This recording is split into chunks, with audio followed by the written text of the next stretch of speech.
വിടർന്ന കൺകളിൽ സുറുമയെഴുതി സുന്ദര സ്വപ്നവുമായി പുതുക്ക പെണ്ണിന്റെ കിണുക്കമോടെ മധുരം കൊണ്ടുവാ. നിറഞ്ഞു കവിഞ്ഞു ഒഴുകിടുന്നൊരു പുഴത്തൻ കുളിരു പോലെ വരണ്ട ഹൃദയവനിയിൽ വേഗം ജീവൻ കൊണ്ടുവാ.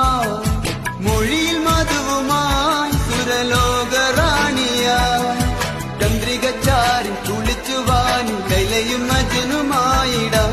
ചന്ദനക്കാറ്റിലൊഴുകുവാനി സുഹ്റയും മജിദുമായിടാം. ലാബുദിക്കണ നേരമായിടാ പ്രിയ സാജിദ മാല കോർത്തു ചാത്തിടാം.